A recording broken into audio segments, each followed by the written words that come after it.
Perkenalkan, saya Suci Rahayu dari kelas 3A Pendidikan IPA. Di sini saya akan menjelaskan sedikit tentang kearifan lokal yang ada di Kabupaten Serang. Kabupaten Serang merupakan kabupaten yang terletak di ujung Pulau Jawa bagian barat. Kabupaten Serang ini merupakan salah satu kabupaten dari 3 kabupaten dan 4 kota di wilayah Provinsi Banten, yaitu Kabupaten Lebak, Kabupaten Pandeglang, Kabupaten Tangerang, Kota Cilegon, Kota Tangerang Selatan, dan Kota Serang. Masyarakat Serang dan Banten tidak bisa dilepaskan dari ekspresi kesenian bernafaskan agama Islam yang sangat mendominasi seni budaya Serang dan Banten pada umumnya. Contoh dari kesenian masyarakat Kabupaten Serang adalah pencaksilat dan debus. Pencaksilat adalah suatu seni bela diri tradisional yang berasal dari Nusantara. Pencaksilat adalah produk budaya lokal yang secara luas dikenal di Indonesia, Malaysia, Brunei, Singapura, Filipina Selatan, dan Thailand Selatan sesuai dengan penyebaran suku bangsa Melayu Nusantara. Istilah pencaksilat adalah penggabungan dua kata yakni pencak dan silat. Jika istilah pencak lebih dikenal di Jawa, maka istilah silat lebih dikenal di Sumatera Barat. Sekalipun mirip dalam pemikiran dan prakteknya, masing-masing memiliki kekhasan dari segi gerak, musik pengiring, dan peralatan pendukung. Kearifan lokal pencaksilat atau silat kampung yang menjadi tradisi dan kesenian di daerah tepatnya di Kampung Pasir Nangka, Kabupaten Serang, Provinsi Banten. Tradisi silat kampung ini dibentuk dalam suatu komunitas.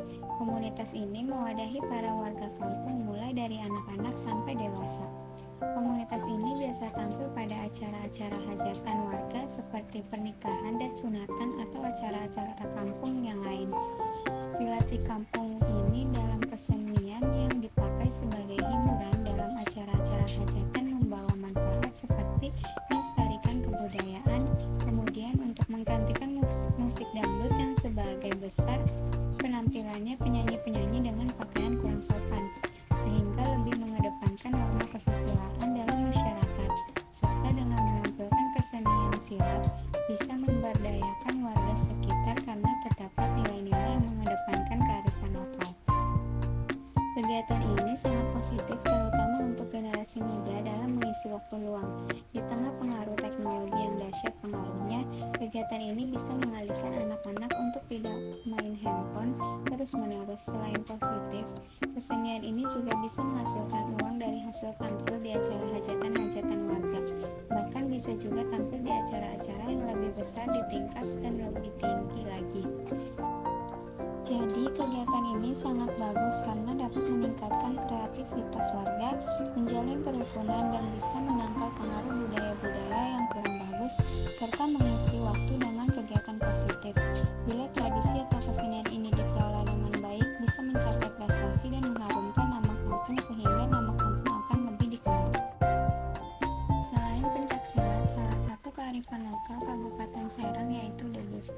Sejarah kesenian debus di Kabupaten Serang dapat dikatakan masih sangat gelap karena tidak ada sumber-sumber tertulis yang bisa menjelaskan atau mengungkapkan periode debus sebelum abad 19. Umumnya sumber yang ada hanya menjelaskan bahwa debus mulai ada pada abad ke-16 atau ke-17 pada masa kekuasaan Sultan Ageng Tirtayasa. Periode yang mulai terang adalah ketika masa mendekati awal kemerdekaan yaitu tahun 1938 ketika di Kabupaten Serang berdiri kelompok seni debus di Kecamatan Walantaka. Itu pun dengan sumber-sumber yang terbatas. Hal menarik dari kesenian debus ini adalah karena pada awalnya kesenian debus mempunyai fungsi sebagai penyebaran agama Islam. Tetapi terjadi perubahan fungsi pada masa penjajahan Belanda yaitu pada masa pemerintahan Sultan Ageng Tirtayasa. Seni ini digunakan untuk membangkitkan semangat perjuangan rakyat Banten melawan penjajah. Atas dasar itu, maka dilakukan penelitian mengenai sejarah kesenian debus di Kabupaten Serang dengan tujuan untuk dapat mengungkapkan latar belakang perjalanan sejarah serta dinamika perkembangannya. Adapun metode yang digunakan adalah metode sejarah. Saat ini, permainan seni debus dapat dikategorikan sebagai bentuk hiburan bagi masyarakat yang di dalamnya mengandung unsur zikir, silat, dan kekebalan. Beberapa perubahan dari seni debus diantaranya pada awal munculnya pertunjukan debus bentuk rebana. Sekarang kesenian debus sudah dilengkapi dengan waditra atau taburan pengiring tarian, pencaksilat gaya Banten, dan seni suara atau zikir. Banyaknya waditra yang digunakan dalam debus terdiri atas 5 macam, yaitu gendang, kulanter, terebang, dok-dok kecil, dan kecrek.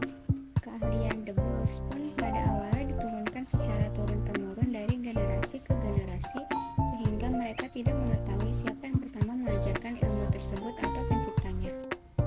Seni permainan ini dari hari ke hari terus berkembang. Selanjutnya, penurunan keahlian yang tadinya hanya berjalan secara pewarisan dari orang tua, saat ini keahlian tersebut dapat diterima dengan cara menjadi murid atau pemain debus. Status sosial pimpinan debus sekarang lebih dikenal dengan seseorang yang bergerak di bidang kesenian tradisional debus Banten atau tokoh masyarakat. Hal ini tentu berbeda dengan kepemimpinan debus sebelumnya yang dipegang oleh tokoh agama atau kiai.